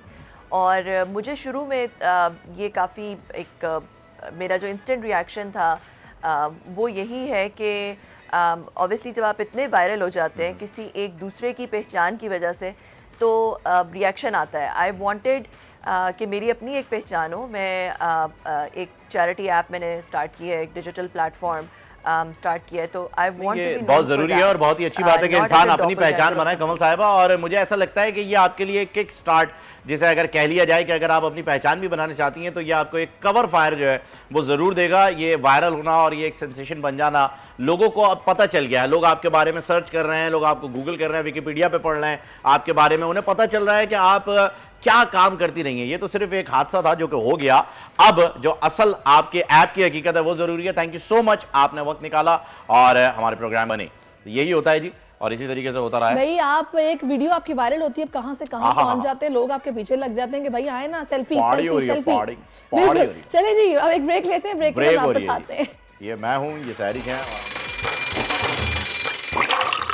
आजकल सबकी ही सुबह आउट ऑफ कंट्रोल है, दुनिया बोल है, तेरी दुनिया बोल है। जी वेलकम बैक नाजरीन। और हमारी पूरी कोशिश होती है कि अपने इस शो के तवज्जुद से आपकी मुलाकात ऐसे ऐसे बेहतरीन लोगों से करवाएं कि जिनको देख के आपको इंस्पिरेशन मिले। तो जनाब एक ऐसे मेहनती बाप की कहानी आपके साथ शेयर करते हैं जिन्होंने शबो रोज़ मेहनत करके अपनी 5 बेटियों को आला मकाम पर पहुंचा दिया। शेखुपुरा के रिहायशी और पंजाब पुलिस से मुलाजमत करने वाले जुल्करनैन हैदर ने सख्त ड्यूटी और कम आमदनी के बावजूद अपने बच्चों की ऐसी परवरिश की है कि उनकी 5 बेटियां काबिल बन गई हैं। एक बेटी MBBS डॉक्टर, दूसरी बेटी डॉक्टर ऑफ फिजियोथेरेपी, तीसरी बेटी इंजीनियर, चौथी बेटी जियोग्राफी में MS कर रही है और 5वीं बेटी भी मेडिकल की तालिबा है। देखिए कितनी ज़बरदस्त, मतलब आप बच्चों की पढ़ाई भी है, कितने मेहनती हैं ये वालिद। बेहतरीन जी, बाप का सर जो है वो फख्र से बुलंद हो चुका है। और अच्छी बात यह है कि इन तीनों ने हमें ज्वाइन कर लिया है स्टूडियो में। इनसे बात कर लेते हैं और वेलकम करते हैं शो में जुल्करनैन साहब, आपको, ज़नैरा को, ज़ायरा को, और डॉक्टर ज़नैरा और डॉक्टर ज़ायरा दोनों जो डॉक्टर्स हैं वो हमारे साथ मौजूद हैं। आप तीनों को जो है वो शो में वेलकम करते हैं। अस्सलाम वालेकुम। वालेकुम सलाम। सलाम जी सर, कैसे मिजाज आपके, खैरियत से, ठीक ठाक? अल्हम्दुलिल्लाह मैं खैरियत से हूँ। पहले तो बहुत शुक्रिया आपने। मैं तो ये जानना चाहूँगा कि ये माशाल्लाह से जो 5 बेटियों ने आपका सर फख्र से बुलंद किया है जुल्करनैन साहब, इसके बाद आपकी फीलिंग क्या है? मतलब कैसा प्राउड फील करते हैं और किस हद तक? ये मेरे लिए बड़ी ऑनर की बात है कि जब पहली दफ़ा मेरी पहली बेटी पैदा हुई तो मैंने अल्लाह ताला का शुक्र अदा किया और मिठाई बांटी माशाल्लाह। तो उसके बाद दूसरी, तीसरी, चौथी और 5वीं बेटी, आज तक मैंने इनको बेटा ही समझ के इनकी परवरिश की है। और पहली दफ़ा जब बेटी ने FSC किया तो इसको मैंने रैबर मेडिकल कॉलेज में एडमिशन दिलाया और किसी से बग़ैर मशावरत के मैंने अपना घर जो है वो 60 लाख का घर था, जो मैं और मेरी बीवी दोनों जॉब करते हैं, हमने HBFC से लोन लेके बनाया हुआ था, उसको सेल कर दिया। तो इसको MBBS की दी। और आज मैं आपको, मेरे पास ऐसे अल्फाज नहीं है मैं कि बता सकूं कि इन बेटियों पे जो मैंने इन्वेस्ट किया है इन्होंने इनको उस चीज़ को ज़ाया नहीं किया। बिल्कुल जी, बहुत ज़रूरी है। और डॉक्टर ज़नैरा भी हमारे साथ हैं तो हम डॉक्टर साहिब चाहेंगे कि उन्हीं से डायरेक्ट बात करें। डॉक्टर साहब पहले तो अपने बारे में बताइएगा कि आप किस फील्ड की जो है वो किस में स्पेशलाइजेशन आपने की हुई है, डॉक्टरेट जो आपने किया है उसका। दूसरा, वालिद साहब जब आपको ये पढ़ा रहे थे, घर बेच रहे थे, चीज़ें सेटल कर रहे थे, उस वक्त आपके क्या तासुरात थे? क्या दिल में ये आया कि नहीं ये नहीं करना चाहिए, कुछ और पढ़ लेती हूँ, क्यों खामखा जो है वो लोग घर वाले जो है वो तकलीफ में आए, या आपने ये सोचा कि नहीं तरक्की करके इससे भी बड़ा घर जो है वो बना के वालिद साहब को गिफ्ट करूँगी? अस्सलाम वालेकुम, मैं डॉक्टर ज़ुनैरा काज़मी। मैंने अभी रिसेंटली MBBS किया है और स्पेशलाइजेशन इंशाल्लाह हाउस जॉब के बाद मैं कंटिन्यू करूँगी। उस टाइम पे तो फीलिंग्स बहुत ज़्यादा अजीब सी थी कि I should not do this, लेकिन पापा की ड्रीम थी कि मैंने MBBS करवाना है, तो फिर उनकी ड्रीम को पूरा करने के लिए डेफिनेटली मुझे करना था और अल्हम्दुलिल्लाह अब हो गया। एंड इंशाल्लाह इसको परस्यू भी करना है बहुत अच्छे से, और पेरेंट्स के लिए डेफिनेटली अब कुछ करना है, उससे बड़ा घर इंशाल्लाह लेके देना है। क्या और अगर उन्होंने बेटे समझा है तो बेटे बन के भी दिखाना है इंशाल्लाह। बहुत अच्छी बात है, बहुत अच्छी बात है। अच्छा ज़ायरा, अब मैं आपकी तरफ आऊँगी। ज़ायरा अब काफ़ी खामोश हैं, चुप करके सुन रही हैं कि मेरे पापा और मेरी सिस्टर क्या बातें कर रहे हैं। आप बताइएगा डॉक्टर ज़ायरा, आपकी स्पेशलाइजेशन अभी किस में करने का सोचा है? हाउस जॉब कर रही हैं, करनी है, क्या चल रहा है और कैसा महसूस कर रही हैं जब सब आप लोगों को अप्रिशिएट कर रहे हैं एज अ फैमिली?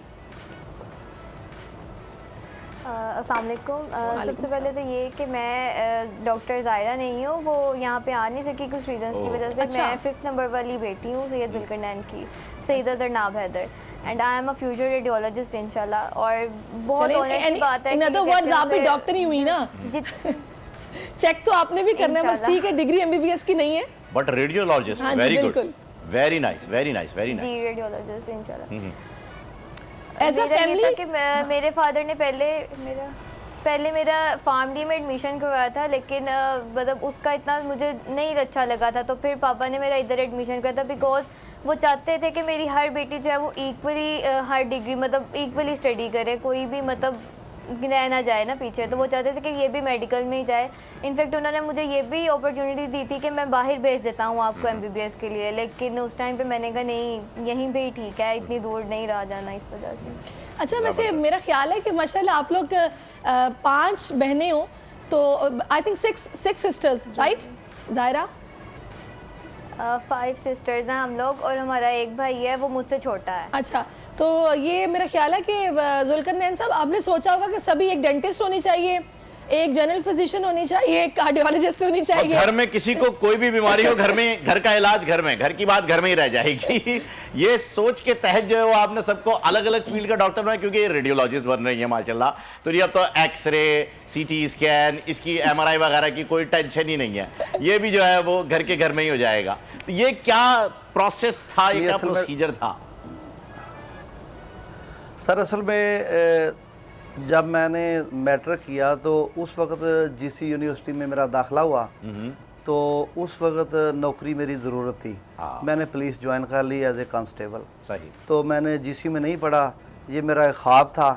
तो इसको मेरी जो बेटी है ना 4थे नंबर वाली रुबाब हैदर, उसको मैं शुरू से कहता कि ये मेरी डॉक्टर रुबाब है। तो वो अल्हम्दुलिल्लाह उसने अभी उसकी 20 साल एज है और वो MPhil कर रही है GC यूनिवर्सिटी जियोग्राफी में। तो जो MPhil के स्टूडेंट उन पे टॉपर है, MPhil के बैच में वो टॉपर है।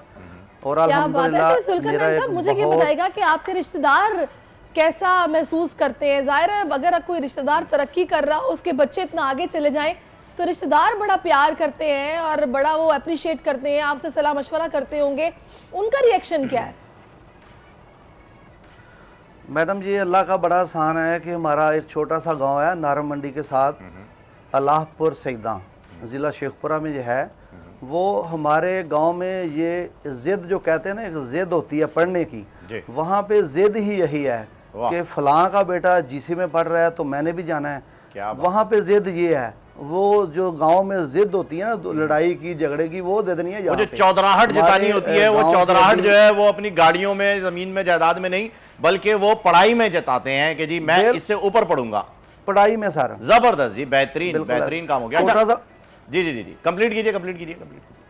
छोटा सा गांव होने के बावजूद 50 घर होंगे मैक्सिमम। वहाँ पे डॉक्टर भी हैं, इंजीनियर भी हैं, कर्नल भी, ब्रिगेडियर भी, DPOs भी, DCOs भी। तो ये एक दादा की लाद है। हमारी दुआ है कि अल्लाह ताला आपको अपनी बच्चियों के सर पे सलामत रखे और इनको इनके बेहतरीन जो पार्टनर्स हैं, हम सफ़र हैं, वो मिलें और ये अपनी ज़िंदगी हंसी खुशी गुजारें। इतनी मेहनत इन्होंने की, आपका सर फख्र से बुलंद किया है, तो आपकी दुआएं तरक्की तो करेंगी मजीद। बहुत शुक्रिया आपका ज़ायरा। और साथ क्या नाम था उनका ज़ायरा के साथ? उनके साथ जुनैरा नहीं थी, उनकी जुनैरा थी, ज़ायरा नहीं थी। ज़ायरा थी, ज़ायरा की जगह जो है वो उनकी छोटी बहन आई हुई थी। चलिए ये ब्रेक ले लेते हैं, अब ब्रेक के बाद वापस आते हैं। Stay with us. आजकल जिंदगी ही सुबह आउट ऑफ कंट्रोल है, दुनिया बोल है, दुनिया बोल। वेलकम बैक नाज़रीन, एक बार फिर आपको खुशामदीद कहते हैं दुनिया बोल है में। और अब बात कर लेते हैं वर्ल्ड कप की, जिसका सबको इंतजार है। वर्ल्ड कप में बस कुछ दिन बाकी है, दुनिया पाकिस्तानी टीम की मुंतज़िर। लेकिन पाकिस्तान में अभी तक टीम सिलेक्शन जो है वो बहुत गंभीर मसला बन गया है। कौन जानेगा, कौन नहीं जाएगा टीम के अंदर, कौन खेलेगा और कौन नहीं खेलेगा। कप्तान सिलेक्शन कमेटी के सरबराह इंज़मामुल हक और कोच की बार बार जो है वो मीटिंग्स हो रही हैं, लेकिन ये मीटिंग्स फैसला कुन साबित नहीं हो पा रही। न जाने क्यों ऐसा हो रहा है, और खिलाड़ियों में जो है वो अब खलबली भी मच गई है। और इसी सारी सिचुएशन में जानने के लिए स्पोर्ट्स के का एक बहुत बड़ा नाम, स्पोर्ट्स जर्नलिज्म का बहुत बड़ा नाम मिर्ज़ा इकबाल बेग साहब हमारे साथ मौजूद हैं। आइए उनसे बात करते हैं। अस्सलाम वालेकुम मिर्ज़ा साहब। वालेकुम अस्सलाम फ़हीम, सुबह बखैर, आपका बहुत बहुत शुक्रिया। सुबह खैर सर। मिर्ज़ा साहब, मैं ये जानना चाहूँगा कि सबसे पहले तो बताइए कि टीम अनाउंसमेंट में इतना डिले क्यों हो रहा है, और उसके साथ साथ एक रूमर इसे कह लीजिए निकली है, या कोई खबर है, इसकी तस्दीक खैर आपसे ही हो सकती है और कौन करेगा, कि 3 ऐसे लोगों को ले जाया जा रहा है अपने साथ जिनके वीज़े लगवा के कहा यह जा रहा है कि हम इन्हें रिजर्व में रखेंगे 15 के अलावा। तो वो 3 खिलाड़ियों के अंदर हम सुन रहे हैं कि शायद सरफराज का नाम भी शामिल है। इसकी भी तस्दीक या तरदीद कर दीजिएगा।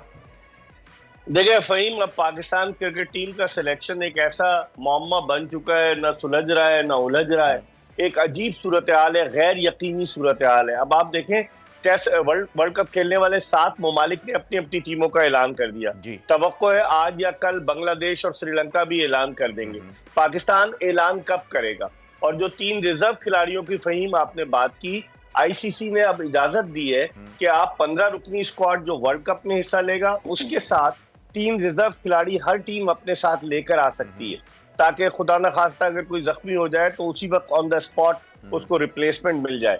और पाकिस्तान क्रिकेट बोर्ड ने 25 से 30 खिलाड़ियों के पासपोर्ट ऑलरेडी वीजे लगाने के लिए भेजे थे भारतीय एम्बेसी, और उनके वीजे लग गए।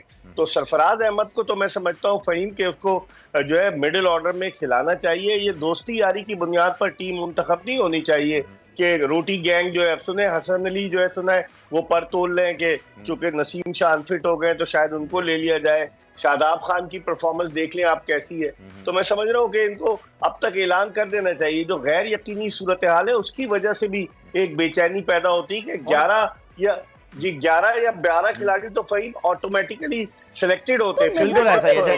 एक सवाल इसी के साथ ऐड ऑन कर लीजिएगा, मैं चाहूंगा फिर उसके बाद सैरिश के सवाल की तरफ आ जाइएगा। आप मिर्ज़ा साहब मुझे ये बताइए कि टीम के अंदर जाहिर सी बात है कि दोस्ती का जहां आपने जिक्र किया तो वहां कुछ खलिश भी आ गई थी, और जो मामला थे ड्रेसिंग रूम के वो बाहर भी आए। लोगों को पता भी चला कि जी बाबर और शाहीन जो है उनके मामला थोड़े से बिगड़ गए। शायद यही साबित करने के लिए बाबर जो हैं वो अकेले टीम के खिलाड़ी थे जो कि मौजूद थे शाहीन की शादी में भी, आपने भी ये देखा, और स्पेशली वो शायद यही साबित करने आए थे कि उनकी दोस्त हो चुकी है। एक तासुर तो ये दिया जा रहा है कि दोस्तियां खत्म हो रही हैं। अच्छा, दोबारा जो है वो अभी मिर्ज़ा साहब ज्वाइन करेंगे, हमें तो पता चलेगा कि ये दोस्तियों का जो कल्चर है ना सैरिश, ये बड़ा पुराना है, और इसकी वजह से हमारी टीम बड़ी बर्बाद रही है। हमने देखा है कि सिफारिशों के ऊपर लोग आए खेलने के लिए, रिश्तेदारियों पे आए हैं। क्रिकेट टीम के अंदर नेपोटिज्म उरूज पे रहा है, किसी का भतीजा खेल रहा है, किसी का भांजा खेल रहा है, किसी का बेटा खेल रहा है। मिर्ज़ा साहब वापस आ गए। अच्छा मिर्ज़ा साहब, सवाल मेरा ये था कि जो आपने दोस्तियों की बात की है उसमें एक खलिश आई है, खराश आई है ड्रेसिंग रूम में, जो हुआ वो सबको पता चला, और शायद यही साबित करने के लिए बाबर इकलौते टीम के खिलाड़ी थे जो कि शाहीन की शादी में मौजूद थे।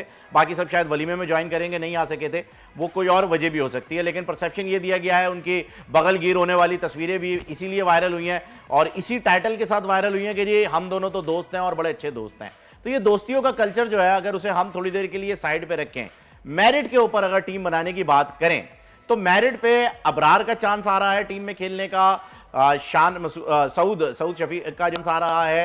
ये जो लोग मेरिट के ऊपर आना चाह रहे हैं, इन्हें कौन रोक रहा है? बोर्ड रोक रहा है, कप्तान रोक रहा है? क्या वजह है जो इनको आगे नहीं आने दिया जा रहा? सर देखिए, अगर फ़हीम हकीकत की निगाह से देखा जाए तो ये सिर्फ अफवाहें थी।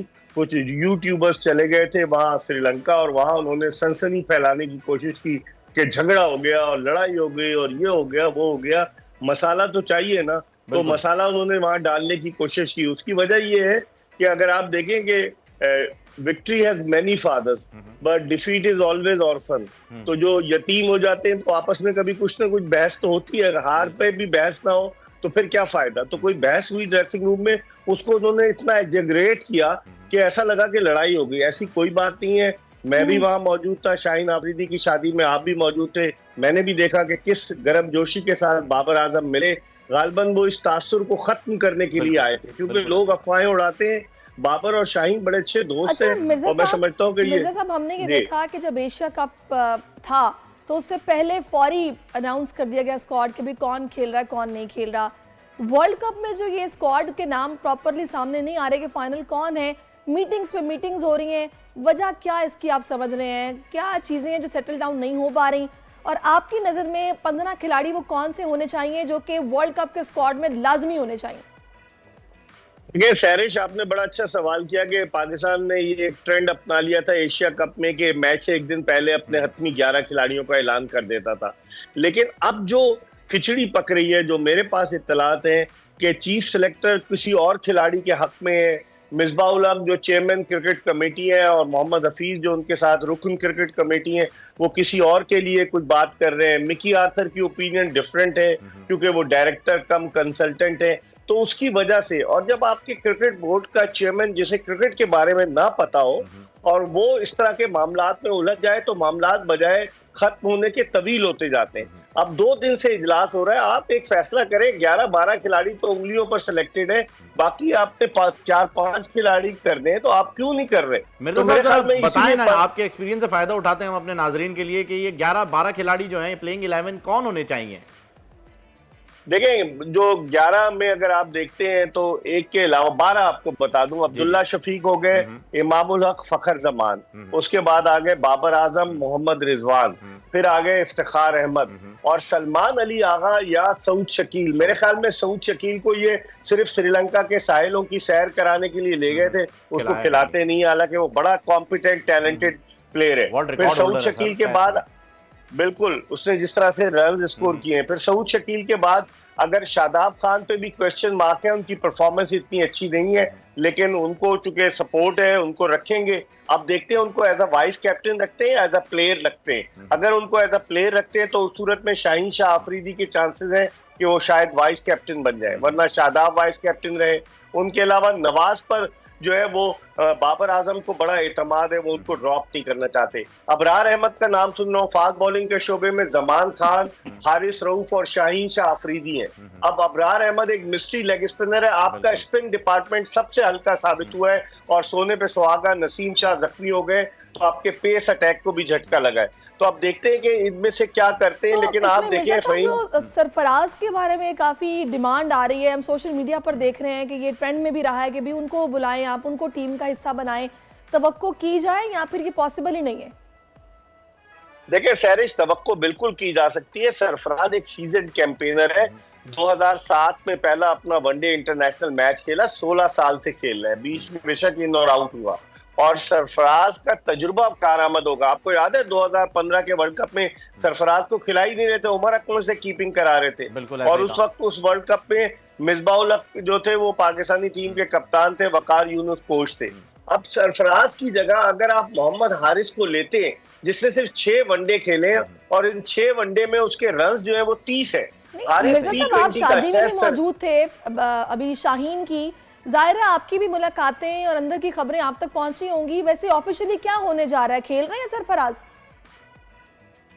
चांस सैरिश 50-50 है, क्योंकि एक पार्टी जो है वो मुखालफत कर रही है सरफराज की टीम में आने पर और कुछ लोग उनकी हिमायत कर रहे हैं। खासतौर पर मिकी आर्थर का वोट सरफराज अहमद के हक में है कि उसको आना चाहिए। लेकिन अब ये क्या फैसला करते हैं, इंतजाम भी मुझे लग रहा है कि चाह रहे हैं कि सरफराज आ जाए टीम में। कर रहे हैं, जरा उनका बताएंगे वो कौन लोग हैं? फिर कुछ लोग ये भी कहते हैं कि जनाब बाबर की कैप्टनसी कुछ इनसिक्योर हो रही है। वो जो एक जो मेरे ख्याल में जो आपने बताया ना, एक ग्रुप जो बताया है जो कि संजय खब्बे का ग्रुप आपने बताया, शायद वही मुखालफत में है। रोटी गैंग ग्रुप है, क्योंकि अब पाकिस्तान क्रिकेट का अलमिया ये है सैरिश और फहीम के जो भी कप्तान के लिए, अब तो सरफराज अब बन नहीं सकता, जो भी कप्तान के लिए आता है, चाहे शान मसूद हो उसको बाहर कर देते हैं, चाहे असद शफीक हो उसे बाहर कर देते हैं, चाहे इमाद वसीम हो उसे बाहर कर देते हैं। तो हमारा अलमिया है ना, हम किसी को आगे नहीं आने देते। मिर्जा साहब, आपने प्लेइंग 11 जो बताई अभी, आपने बिल्कुल दुरुस्त फरमाया है कि आगे जो भी बढ़ने की कोशिश करता है उसे पीछे हटा दिया जाता है। एक तो ये जो शादाब के ऊपर आपने बात की कि अगर ये हो सकता है एज अ प्लेयर खेले, एज अ वीसी ना खिलाएं, तो ये तो खैर वीसी तो है ही प्रोटेक्टिंग शील्ड शादाब के लिए, क्योंकि एज ए प्लेयर तो वो काफ़ी अरसे से सिर्फ फील्डिंग में ही परफॉर्म कर पा रहे हैं, ना बैटिंग में ना बॉलिंग में। एक ये, दूसरा ये आपने फ़खर का नाम लिया, ये कंसिस्टेंसी के साथ फ़खर तो चल ही नहीं पा रहे, फिर भी आप ये समझते हैं कि प्लेइंग 11 में होने चाहिए? देखिए, इस जो वर्ल्ड कप भारत में हो रहा है फ़हीम, और यहाँ तजुर्बे की जरूरत है। अगर फ़खर जो है वो टीम में नहीं होंगे, उनका एक्सपीरियंस है, डबल सेंचुरी उन्होंने, पाकिस्तान के वाहिद बैट्समैन हैं जिसने वनडे में डबल सेंचुरी बनाई है। उसके अलावा वो ऐसा प्लेयर है, अगर 5, 6, 10, 8 इनिंग्स फ्लॉप भी होता है, बड़े ओकेजन का प्लेयर है। तो आई एम क्वाइट कॉन्फिडेंट कि वो बड़े ओकेजन पे रन्स करेगा, और तजुर्बे का कोई नेमुल बदल नहीं। फ़खर 2017 से खेल रहा है, तो इसका मतलब ये कि उसके पास 6 साल का एक्सपीरियंस है। किसी नए लड़के को अगर आप डाल दें एज एन ओपनर और वो फ्लॉप हो जाए, तो लोग कहेंगे इसे कुर्बानी का बकरा बना दिया। अच्छा तो सर, एडम गिलक्रिस्ट ने अपने सेमीफाइनलिस्ट बता दिए हैं, आपने देखा होगा उनके ट्वीट के अंदर डेफिनेटली, कि जी पाकिस्तान को देख रहे हैं वो, और इंडिया को देख रहे हैं, न्यूजीलैंड को सॉरी न्यूजीलैंड नहीं, 2 इंग्लैंड और ऑस्ट्रेलिया को, ये 4 टीमें उन्होंने अपनी सेमीफाइनल की बता दी हैं। आपके नजदीक हमारे सेमीफाइनलिस्ट कौन होंगे?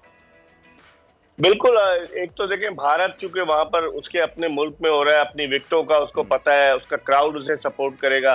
भारत हो गया, इंग्लैंड बड़ी अच्छी क्रिकेट खेल रहा है, ऑस्ट्रेलिया बड़ी अच्छी साउथ अफ्रीका में सीरीज खेला है। इन 3 टीमों के अलावा मैं समझता हूँ, बीइंग अ पाकिस्तानी तो मेरी ख्वाहिश है, लेकिन पाकिस्तान या न्यूजीलैंड कोई एक हो सकता है, क्योंकि पाकिस्तान जख्मी खिलाड़ियों की वजह से जो है ना, पाकिस्तान को थोड़ा सेटबैक हुआ है। लेकिन वो दुआ करें कि पाकिस्तान पहुंच जाए सेमीफाइनल में। आपको याद है वो, मिर्जा साहब, मैं आपसे ये भी जानना चाहती हूँ, कौन सा ग्रुप है जो कि शादाब को भी बड़ा प्रमोट कर रहा है, या फिर वो चाहता है कि ये टीम से ना निकले? कौन सा ग्रुप है ये आपको, अभी तो सहरिश आप खबरें पढ़ती रही हैं और अब होस्टिंग कर रही हैं, तो मैं आपको बता दूं, ये वो ग्रुप है जो रोटी गैंग, जो इस्लामाबाद ये भी वही है। अच्छा। ये रोटी गैंग, असल में इनका टाइटल रोटी गैंग रखा है। आपको किस्सा कंप्लीट कर लीजिए मिर्जा साहब, कुछ सुना रहे हैं। तो वो कौन सा किस्सा मैं भूल गया, आपने अच्छा नहीं, वो अभी आप सवाल का जवाब देते हुए आए थे कि जो पाकिस्तान, मैं आपको पाकिस्तान को एक प्रॉब्लम हो सकती है, क्योंकि धचका लगा है नसीम शाह, जो पाकिस्तान का फास्ट बॉलिंग ट्रायो, जिसकी पूरी दुनिया में दहशत थी, वो ट्रायो टूट गया है। नसीम शाह नहीं होंगे अवेलेबल। लेकिन आप एक चीज नोट करें फ़हीम, दुनिया की जो 60 टीमों ने अपने खिलाड़ियों के नामों का ऐलान किया है, हर टीम में 2-2 अच्छे स्पिनर्स हैं। अगर आप भारत की याद करें, कुलदीप यादव, रविंद्र जडेजा। अगर आप इंग्लैंड की बात करें, आदिल रशीद, मोइन अली। अगर आप साउथ अफ्रीका की बात करें, कैशवर महाराज और उनके साथ तबरेज शम्सी। अगर आप ऑस्ट्रेलिया की बात करें, एडम जंपा और एस्टन अगर। न्यूजीलैंड की बात करें तो मिचेल सेंटर, इश सोडी। हर एक ने 2 अच्छे स्पिनर्स रखे हुए हैं।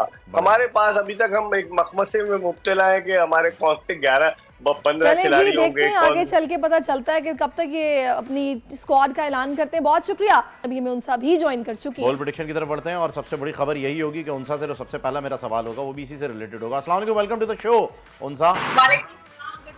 Very good morning Unsa. मैं ये जानना चाह रहा हूँ, ये जो 21 अक्टूबर की तारीख आई है मियां साहब की तरफ से कि वो आ रहे हैं, ये पहले तो मुझे दोनों कार्ड्स निकालिएगा आप कि जी ये इनकी फेवर में है या नहीं, और दूसरा ये कि क्या हत्तुल इम्कान ये कोशिश करेंगे आने की और पहुंच रहे हैं इस मरतबा, कोई ऐसी नागहानी बात ना हो जाए जिसकी वजह से ये ना आ सकें।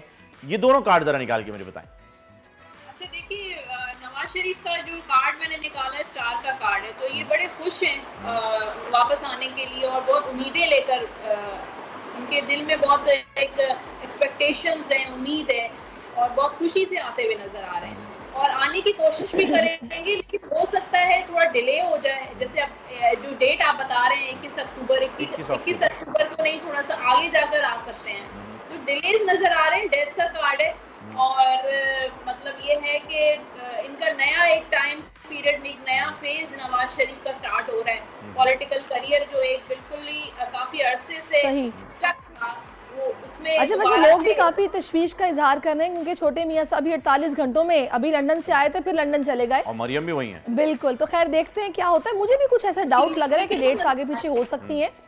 मीटिंग्स नजर आ रही हैं। यहाँ पर 4 ऑफ वांड्स का कार्ड है, तो पार्टी की मीटिंग्स, आपस में मुलाकात, बातचीत, कम्युनिकेशन नजर आ रही है। अच्छा, मेरे ख्याल में मियां साहब को भी जो है ना वो क्रिकेट का बड़ा शौक रहा है और वो खेले भी हैं, तो मैं जानना चाहूंगा कि आप बात कर लेते हैं कुछ क्रिकेटर्स की, ताकि अगर वो नहीं भी आ पाए या जल्दी देर भी हो रही है तो क्रिकेट भी जो है वो ज़रा उनका दिल जो है वो लगा रहेगा।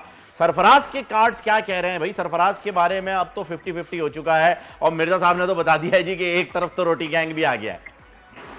सरफराज के लिए जो कार्ड है, द मून का कार्ड है, अनसर्टेनिटी है, कंफ्यूजन्स हैं। अरे वही तो दूर करनी है कि सरफराज को खुद समझ नहीं आ रहा कि हालात किस आगे क्या सिचुएशन होगी, क्या नहीं होगी। उनके माइंड में भी काफी कंफ्यूजन्स हैं और हालात उनके अनसर्टन ही रहेंगे। कभी ऐसा लगेगा कि टीम में शामिल हो रहे हैं, कभी ऐसा लगेगा इन है, कभी आउट है। तो इसी तरह की बातें चल रही हैं। तो खास कोई इतना मुझे चांस नजर नहीं आ रहा कि शायद उनको जो है वो वर्ल्ड कप अच्छा में। उनसा, अभी जब एशिया कप गुजरा है तो बाबर की कैप्टनसी पर काफी क्वेश्चन मार्क्स लगे और काफी तनकीद भी हुई। अभी वर्ल्ड कप में आप क्या देख रही हैं? उनके कार्ड्स क्या बता रहे हैं? कैसा परफॉर्म करने वाले हैं एज अ कैप्टन? देखिए यहाँ पे देखिए कार्ड तो उनके लिए 2 क्वीन के कार्ड है, एम्प्रेस का कार्ड है, क्वीन ऑफ वॉन्ड्स का कार्ड है। तो आगे तो ग्रोथ ही नजर आ रही है। हो सकता है आगे वर्ल्ड कप में भी जो है वो बाबर आजम ही कैप्टन बन सके। नहीं, बाबर आजम तो कैप्टन हैं, ये तो अभी तक श्योर है। की बात कर रही हैं जी।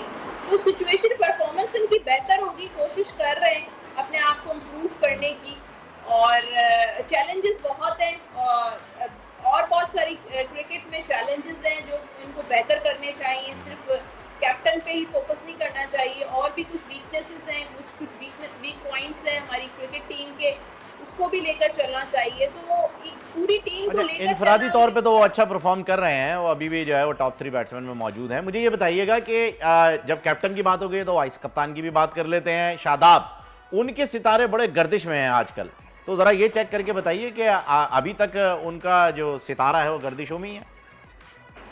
नहीं, आप कह रहे हैं गर्दिश में है, लेकिन मेरे कार्ड्स में कोई गर्दिश नजर नहीं आ रही है। बस उनके फोकस की कमी है, तो उनको फोकस करना चाहिए। और यहाँ पर आगे बहुत बिजी होते हुए नजर आ रहे हैं, बहुत काम कर रहे हैं, यानी कि आगे बहुत मैचेस खेलेंगे, काउंटियां खेलेंगे, एंजॉय करेंगे। हाँ जी, बिल्कुल जरूरी है। प्रैक्टिसेस भी हैं, हार्ड वर्क करते हुए नजर, मेहनत। चलिए पाकिस्तान फाइनली बताएं, आपको फाइनल वर्ल्ड कप का फाइनल खेलता नजर आ रहा है? नहीं, ये अभी इतना जल्दी कहना, मैं भी यही जानना चाह रहा था क्योंकि हमारे प्रोड्यूसर साहब को जल्दी लगी हुई है। मैं कह रहा था अभी जाता हुआ तो नजर आए, अभी तो भाई टीम भी अनाउंस नहीं की उन्होंने, अभी जीतता हुआ कहां से नजर आएगा? इंशाल्लाह जीत जाएंगे, एक बार चले तो जाएं। थैंक यू सो मच उनसा, आप हमारे साथ थी। सॉरी टू कट यू, लेकिन वक्त की आपको पता है किल्लत रहती है थोड़ी सी, इस वजह से जो है माजरत। वो कल आपसे डिटेल में बात होगी। नाजरीन, इंशाल्लाह हम पहुंचेंगे भी, और पहुंचने के बाद जज्बा तो हमारा यही है कि हम जीतें। लेकिन जैसा कि मिर्जा साहब ने बताया कि जी 4 टीमें सेमीफाइनल में वो भी देख रहे हैं। गिलक्रिस्ट ने भी अनाउंस कर दिया कि 4 टीमें देख रहे हैं जिनमें पाकिस्तान का नाम शामिल है। ये एक बड़ी अच्छी बात है। जनाब, इसके साथ ही मुझे और फहीम को इजाजत दीजिए। अपना बहुत ख्याल रखिए। इंशाल्लाह कल फिर आपसे मिलेंगे। कल तक के लिए अल्लाह हाफिज। आजकल जिंदगी ही सुबह आउट ऑफ कंट्रोल है, दुनिया बोल है, दुनिया बोल है। सब्सक्राइब करें और बेल दबाएं ताकि कोई खबर रह न जाए।